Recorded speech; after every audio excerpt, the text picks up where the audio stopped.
Dans cette vidéo, nous allons apprendre à résoudre des équations et des inéquations définies par des fonctions trigonométriques. Alors on va ici résoudre deux équations et deux inéquations. La première équation qu'il va falloir résoudre sur l'intervalle moins pi, puis sur r, et la suivante, cosinus x égale moins racine de 3 sur 2. Alors pour résoudre ce type d'équation, il faut s'appuyer sur le cercle trigonométrique.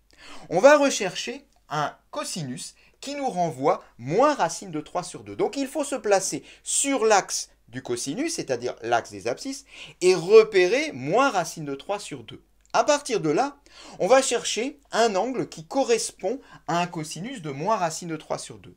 Et on va remarquer qu'il n'y a pas un angle, mais que par symétrie, qui correspond à la parité de la fonction cosinus, il y en a deux. Il y a l'angle qui est au-dessus sur le cercle trigonométrique, c'est-à-dire l'angle de 5π sur 6, et il y a l'angle en dessous, symétrique, de moins 5π sur 6. Ce qui fait que cette équation, sur l'intervalle moins pi, nous renvoie deux solutions qui sont moins 5π sur 6 et 5π sur 6. Sur moins pi, s égale moins 5π sur 6 et 5π sur 6. Alors du coup, qu'en est-il sur R? Eh bien, il suffit de raisonner par périodicité. C'est-à-dire qu'on va retrouver des solutions en faisant plusieurs fois le tour du cercle trigonométrique dans un sens ou dans l'autre. Ça correspond à quoi? Ça correspond à rajouter 2k pi, k étant un entier relatif. À partir de là, eh bien, on peut fabriquer l'ensemble des solutions sur R qui seront moins 5π sur 6 plus 2k pi et 5π sur 6 plus 2k pi. Voilà donc, c'est un peu long à écrire, mais c'est simple à comprendre, l'ensemble des solutions sur R pour notre première équation. On peut s'attaquer à la deuxième équation. Alors cette équation sous cette forme ne nous permet pas de conclure. On va modifier un petit peu l'écriture de l'équation dans l'idée d'isoler x. Alors on ne va pas totalement isoler x, il va rester comme fonction de sinus, mais on va voir qu'en obtenant une équation du type sinus x égale un nombre, on pourra à nouveau s'appuyer sur le cercle trigonométrique. Donc ça nous donne racine de 2 sinus x égale à 1, soit sinus x égale à 1 sur racine de 2, et en multipliant au numérateur et au dénominateur par racine de 2, eh bien l'équation s'écrit sinus x égale 1 fois racine de 2, soit racine de 2, et racine de 2 fois racine de 2, soit 2. Finalement, l'équation qu'on a à résoudre est sinus x égale racine de 2 sur 2. Et ça, c'est beaucoup plus parlant, parce que la valeur racine de 2 sur 2, on la connaît bien, elle est liée à l'angle de pi sur 4, et à partir de là, on va faire comme on l'a fait tout à l'heure, seulement au lieu de travailler sur l'axe des abscisses, c'est-à-dire l'axe du cosinus, on va travailler sur l'axe du sinus, c'est-à-dire l'axe des ordonnées. Et on va repérer la valeur racine de 2 sur 2 sur l'axe du sinus.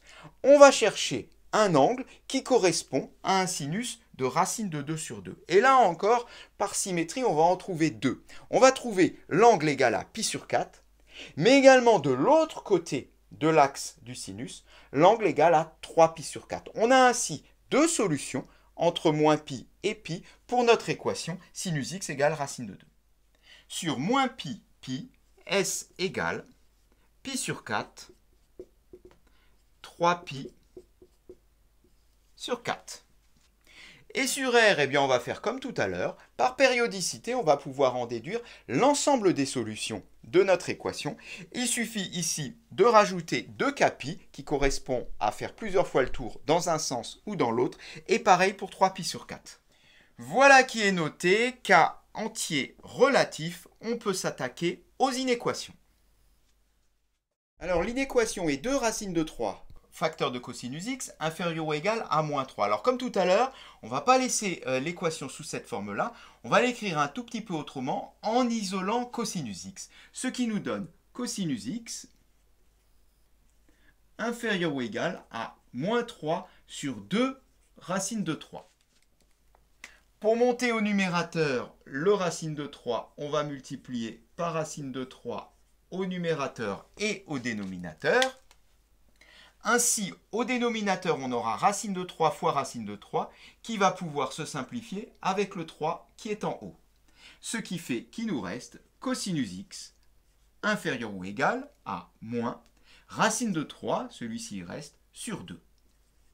Et on reconnaît là l'équation de tout à l'heure, seulement ici écrite sous la forme d'une inéquation. Tout à l'heure, on a résolu l'équation cosinus x égale moins racine de 3 sur 2.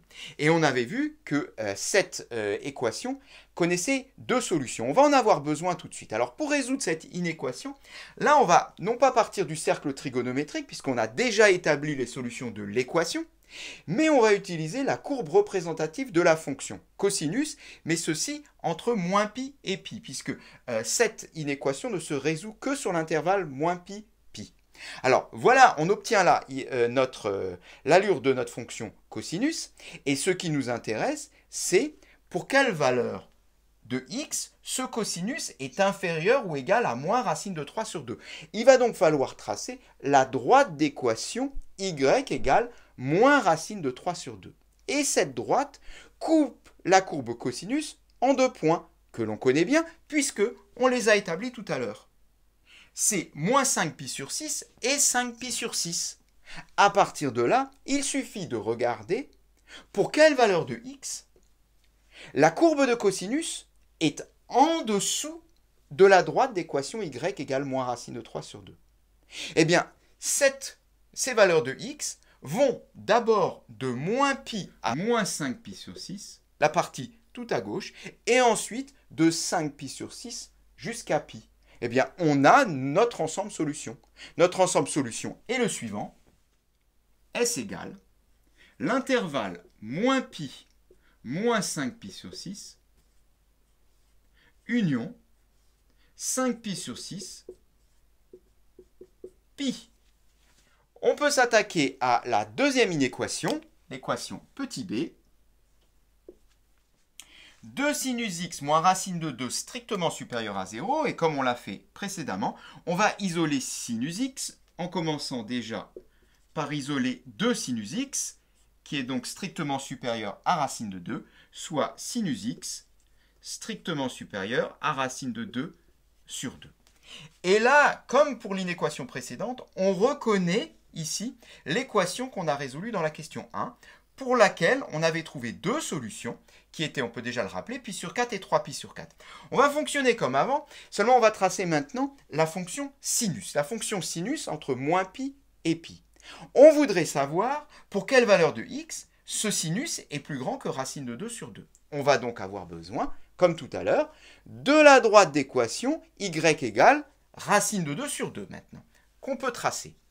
Et on connaît les intersections entre la courbe de la fonction sinus et la droite d'équation y égale racine de 2 sur 2.